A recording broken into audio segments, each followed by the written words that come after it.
எல்லாருக்கும் வணக்கம் மக்களே, எப்படி இருக்கீங்க? லாஸ்ட்டாக என் வீடியோ பார்த்துருப்பீங்க. அழுத மாதிரி வீடியோ போட்டிருப்பேன். அது மனசு ரொம்ப கஷ்டமாக இருந்து யார்கிட்டயாச்சும் சொல்லணும்ல, அதனால் ஒரு வீடியோ பதிவு பண்ணி அப்படி போட்டது, வேறு ஒன்றும் இல்லை. அதில் யாரும் கமெண்ட்டும் ஒன்றுமே பண்ணலை. இப்படி தான் மக்கள் எல்லோரும் இருக்கும் போல இருக்குது. ஒருத்தங்க அழுதா என்னன்னு கூட விசாரிக்க மாட்டேங்கிறீங்க. ஒருத்தங்க அழுதுன்னா எதுக்காக இவங்க அழுதாங்க அப்படின்னு கேட்பாங்க. ஆனால் இதில் ஒருத்தங்களும் கேட்கவே இல்லை. சரி, ஒன்றும் பிரச்சனையே இல்லை. ஆனால் நான் அழக்கூடாதுன்னு தான் எப்போவுமே ஸ்ட்ராங்காக இருப்பேன். எதுக்காக அழக்கூடாது, யாருக்காகவும் அழக்கூடாது, யாருக்காகவும் எனக்கு பிடிச்சதை விட்டு கொடுக்கவும் கூடாது அப்படிங்கிற ஒரு இது உண்டு. சரியா? சரி, அதை விடுங்க. அது போன வீடியோவில் அழுது அது எனக்கு ஒரு மாதிரி தான் இருந்துச்சு. அழக்கூடாது, இனிமேல் அழக்கூடாது, வீடியோவில் அழக்கூடாதுன்னு நினைப்பேன். ஆனால் முடியலை மக்களை. அந்த அளவுக்கு அன்றைக்கி மன உளைச்சலாக இருந்து அதனால் அழுதேன். இன்னொன்று என்னென்னா, நான் படிக்கலை. சரியா? என் வீட்டுக்காரரும் படிக்கவே இல்லை. சரியா?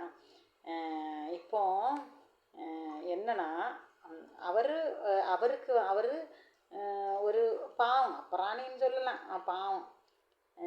நான் அது படிக்க வாய்ப்பு கிடச்சும் நான் படிக்கலை. சரியா? படிக்க வாய்ப்பு நிறைய கிடச்சி. ஹாஸ்டல் லைஃப்பில் நல்லா படிக்க, ஒரு நேரம் ஃபெயிலானாலும் சரி, 2 நேரம் ஃபெயிலானாலும் சரி, 3ஆவது டைம் வரைக்கும் டைம் கொடுப்பாங்க. படிச்சுட்டு பிள்ளைங்க படிக்கட்டும் அப்படின்னு டைம் கொடுப்பாங்க. நான் கொழுப்பெடுத்து படிக்கவே இல்லை. சரியா? அவருக்கு அவருக்கு வீட்டில் நிறைய பிள்ளைங்க, அதனால் அவருக்கு படிக்க முடியலை. படிக்க அந்த நேரம் அந்த கிராமங்களில் அப்படி தானே எழுத்தணும், அப்படி முடியலை. ஆனால் அவங்க பிள்ளைங்க ஒரு படித்து, இப்போ அவருக்கு எங்களுக்கு 3 குழந்தைங்க இருக்குது. இந்த 3 குழந்தைகள இப்போ படித்து ஏதாவது ஒரு சின்ன ஒரு மார்க் ஷீட்டாக இருக்கட்டும், இல்லை ஒரு சர்டிஃபிகேட்டாக இருக்கட்டும், ஏதாவது ஒன்று வாங்கிட்டு வீட்டுக்கு வரம்போ அவ்வளவு பெரிய சந்தோஷமாக இருக்குது. உண்மையில மக்களை நான் ரொம்ப சந்தோஷப்படுவேன். என்னன்னா, எனக்கு பொண்ணு மூத்தவ அவள் எல்லா விஷயத்துலையும் கராத்தே படிக்க வச்சுருந்தேன். கராத்தே படிக்கும்போதும் அவ்வளோ பசங்க தான், இவள் ஒரு பொண்ணு தான். எல்லாரும் நீ ஏன் அப்படி விட்டுருக்க, அப்படி செய்யாத வைக்காத அப்படின்னு இது பண்ணுவாங்க. சரியா?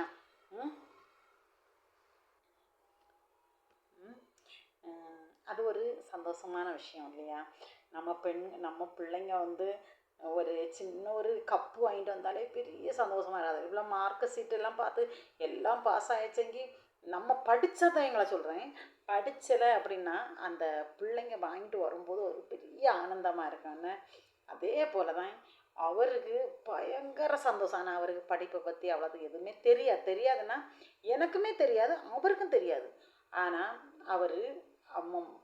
அவங்க பொண்ணு வந்துச்சு, விளையாண்டுட்டு ஸ்கூல் அளவுக்கு அந்த ஸ்கூல்லே அவள் செகண்டில் வந்திருந்தா. இந்த போயிட்டு சர்டிஃபிகேட் இந்த இது பதக்கம்லாம் போட்டு விடுவாங்க இல்லையா, அதெல்லாம் போட்டு வந்தாலும் அவருக்கு பயங்கர ஒரு சந்தோஷம். அவ்வளோ குளிப்பாட்டுறதுக்கு துண்டு எடுத்துகிட்டு போகிறாரு, பின்னாடி ட்ரெஸ் எடுத்துகிட்டு போகிறாரு. அவருக்கு அதான் சொல்கிறதில்ல, நம்ம எல்லாமே அது ஒரு பெரிய ஒரு சந்தோஷமாக இருக்கும். படிப்புங்கிறது என்னை பொறுத்த வரைக்கும் நான் படிச்சுட்டு இருக்கும்போது தூங்குவேன். காலையிலே எழுப்பி விடு, படிங்கன்னு சொல்லி விடுவாங்க, நான் தூங்கிடுவேன். அந்த படிப்போட அருமை அப்போ தெரியாதா, சத்தியம் வரவும் இல்லை. இப்போ வராததை வான்னு சொல்ல முடியாது, வரவே இல்லை. நான் படிப்பு நான் முட்டிட்டு தானே எனக்கு படிப்பே வராது. அப்போது ஏதோ சயின்ஸு, தமிழ், சோசியல் அப்படி ஏதாவது ஒன்று கொஞ்சம் வருமே தவிர இந்த இங்கிலீஷும் மேக்ஸும் சுத்தமாக வராது. ஆனால் நம்ம பிள்ளை எனக்கு மோவா அழகாக கணக்கு எழுதுவாள். படிப்புலேயும் சரி, நல்லா என்ன ஹோம்ஒர்க்காக இருந்தாலும் கரெக்டாக எழுதுவான். அதே மாதிரி விளையாட்டுலேயும் அவள் இது பண்ணி வரும்போது எனக்கும் அவருக்கும் காலு கீழே நிற்காது. ஒரு பெரிய ஒரு சந்தோஷமாக இருக்கும். இதே மாதிரி நிறைய வீட்டோடு நடக்கும். அப்படி தானே நம்ம படித்தாமல் பிள்ளை இப்படி ஆகிட்டு இப்படி டீச்சர் மாதிரி கூப்பிட்டு உன் மகன் எவ்வளோ படிக்கிறான் அப்படி இப்படின்னு சொன்னால் எவ்வளோ சந்தோஷமாக இருக்கும். இப்போ பாருங்கள், அபிஷாவை இனி அடுத்து ஸ்டேட் லெவலில் எங்கேயோ கூட்டிகிட்டு போகிறேன் அப்படின்னு சொல்லியிருக்காங்க. அதுவும் எப்போ 12, 1 அப்படி கூட்டிகிட்டு போகிறோம்னு சொல்லியிருக்காங்க. ஆனால் அது ஒரு பெரிய சந்தோஷமாக இருக்குது. கடவுள்கிட்ட தான் கேட்கேன். கடவுள்கிட்ட நான் கேட்குறது அதுதான். சொந்தங்கிறது எதுவுமே இல்லை, எந்த இதுவுமே இல்லை. ஆனால் நம்ம பிள்ளைங்க ஒரு நல்ல நிலமையில அவங்க உட்கார்றத நம்ம பார்ப்போம் பாருங்கள், அதுதான் ஒரு பெரிய சந்தோஷம். ஆனால் பிள்ளைங்களை எனக்கு அவள் ஒவ்வொரு விஷயமும் பண்ணும்போது, மார்க்காக இருக்கட்டும், பின்ன இப்படி விளையாட்டு எல்லாம் வாங்கிட்டு வரப்போ உண்மையில ஏதோ ஒரு வானத்தில் அப்படி பறந்து வர மாதிரி ஒரு ஃபீலிங். நம்ம எவ்வளோ கஷ்டப்பட்டாலும் அதெல்லாம் பார்க்கும்போது அப்படி அச்சி அப்படின்ட்டு போயிடுது. என்ன கஷ்டம் அப்படின்ட்டு போயிடுது. பிள்ளைங்கள ஒரு சந்தோஷம். பிள்ளைங்கள பார்த்துட்டோம், பிள்ளைங்க பிள்ளைங்க நல்லா பிள்ளைங்க படிக்கணும். ஆனால் அப்படி ஒரு பெரிய சந்தோஷத்தில் இருக்கேன் மக்களை. வாழ்க்கையில் நமக்கு கிடைக்காதது நம்ம பிள்ளைங்க மூலமாக கிடைக்கும்போது ரொம்ப ஹாப்பி தான். அதனால தான் பிள்ளைங்களை எப்படியாவது படிக்க வச்சிடணும். படிப்பு தான் ரொம்ப பெண் குழந்தைங்களை சீர்வரிசை சீதனம் அது இதுன்னு எல்லோரும் கொடுக்கணும், இவ்வளோ தங்கம் அப்படின்னு இல்லை மக்களை. பிள்ளைங்களுக்கு கல்வியை கொடுக்கணும், பிள்ளைங்களுக்கு படிப்பை கொடுக்கணும்.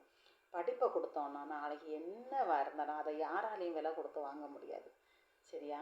அதை யாரும் அடமானமும் வச்ச முடியாது. ஆனால் படிப்பு என்றைக்குமே அவங்களுக்கு துணை நிற்கும். நம்ம பெண் குழந்தைகளை நல்லா படிக்க வச்சணும். எனக்கு ரொம்ப சந்தோஷம் மக்களை. அந்த பிரச்சனை அன்றைக்கி அழுது வீடியோ போட்டேன். அன்றைக்கி நான் மறந்தனால எனக்கு ரொம்ப சந்தோஷமாக இருந்துச்சு. ஆனால் என்ன கவலைன்னா, நிறைய பேர் என் வீடியோ பார்க்குறீங்க, ஆனால் ஃபாலோ பண்ண மாட்டேங்கிங்க, எதுவுமே இல்லை. பார்க்குறீங்க அவ்வளோதான், ஆனால் இந்த ஃபாலோ பண்ணுறதில்ல, லைக் பண்ணுறதில்ல, எதுவுமே இல்லை. ஓகே, உங்களுக்கு என் வீடியோ பிடிக்கிறது என்னன்னு தெரியலை, ஆனால் தயவுசெய்து அதை பண்ணுங்க. ஏன்னா எங்கே தான் எனக்கும் அடுத்தவங்கள்ட்ட பேசணும் அப்படின்னு தோணும். ஆனால் நான் மனசில் இருக்கிறது தான் பேசுவேன் மக்களை. நான் இது தான் பேசணும் அப்படின்னு சொல்லி என் மனசுக்குள்ளே இருக்காது. ஏன் அப்படின்னா, நான் ஒரு யூடியூபாக எனக்கு அப்படிலாம் வராது. நான் யார்கிட்டையும் நான் விடுவிடுன்னு பேசிடுவேன் மக்களை. ஆனால் நான் உண்மையில் என் மனசுக்குள்ளே எதுவுமே நான் வச்சுக்கிட மாட்டேன். இதுதான் நான் அவளை கெடுக்கணும், இவளை கெடுக்கணும், அந்த மனசில் எதுவுமே இருக்காது.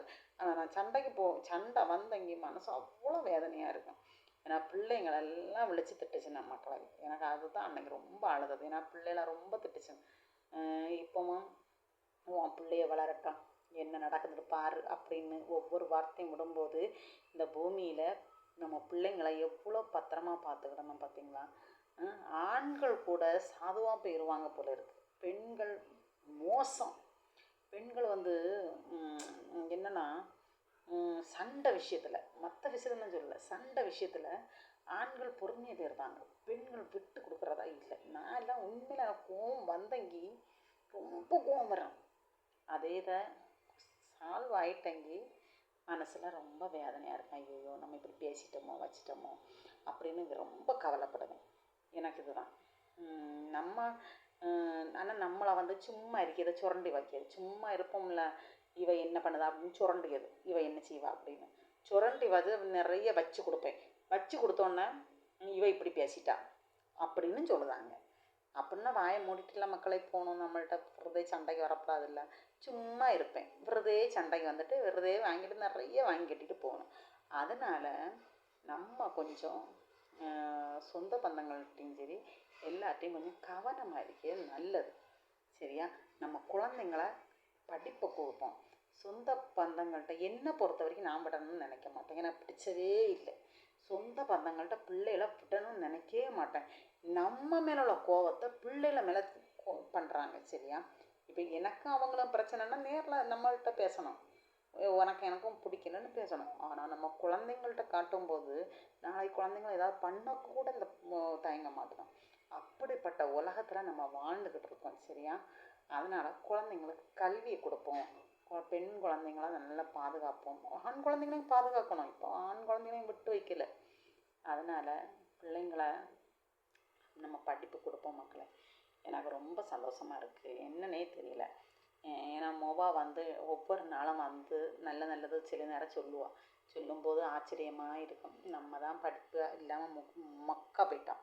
ஆனால் நம்ம பிள்ளைய நல்லா படிக்க அப்படின்னு சொல்லிட்டு ரொம்ப சந்தோஷமாக இருக்குது. ஆனால் என் மோனும் படிப்பேன், நான் மோனும் சொல்ல முடியாது, மோன் படிப்பேன், விளையாட்டு செல்லு, அவனுக்கு செல்லு பயங்கர செல்லு. ஆனால் அது செல்லு கொடுக்குற தப்பு தான், அது எனக்கு தெரியும். ஆனால் என்ன செய்ய முடியும், செல்லை எடுத்து விளாண்டுக்கிட்டே இருப்பேன். அதனால் நான் என் மனசில் இருந்ததாக சொன்னேன் மக்களை, எதுவும் நினச்சிக்கிடாதீங்க. சாப்பிடுங்க, நான் நைட்டு தான் வீடியோ எடுக்கிறேன், அதனால் சாப்பிடுங்கன்னு சொல்கிறேன். இந்த வீடியோவுக்கு காலைல தான் போடுவேன். காலையில் இல்லைனா இப்போ நைட்டு அப்லோட் பண்ணுவேன் அப்படின்னு நினச்சிக்கிட்டு இருக்கேன். எனக்கு வீடியோலாம் அவ்வளோத்துக்கு போட தெரியாது. அப்படின்னா எல்லோரும் எடிட்டு அது இதுன்னு சொல்லணும், நமக்கு அதெல்லாம் வராது மக்களை, வேறதான் போடுவேன், அவ்வளோதான். அதே மாதிரி ஹாப்பியாக இருங்க, யாருக்காகவும் உங்களை வருத்திக்காதீங்க. யார் இல்லாமல் போனாலும் நம்மளால் வாழ முடியுங்கிறத துணிஞ்சு வாழுங்க. நான் யாரையும் காயப்படுத்தணும்னோ கஷ்டப்படுத்தணுமோ நம்ம இருக்கக்கூடாது. யாருக்காகவும் நமக்கு பிடிச்சதை யாருக்கு நம்ம விட்டு கொடுக்கணும், எதுக்கு விட்டு கொடுக்கணும்னு சொல்லுங்கள். இப்போது நமக்கு பிடிச்ச ஒரு வேலை, நம்ம தவறாக எதுவும் போகல, நமக்கு பிடிச்ச ஒரு வேலையை நம்ம பண்ணணும்னா யாருக்கு வேண்டி விட்டு கொடுக்கணும், அந்த வேலையை துணிஞ்சு செய்யணும். துணிஞ்சு செய்யுங்க, சந்தோஷமாக இருங்க. என்ன பிரச்சனை வந்தாலும் இப்படி தட்டி தள்ளிட்டு போயிட்டே இருங்க, வருத்தப்படாதீங்க, ஹாப்பியாக இருங்க, பாதுகாப்பாக இருங்க.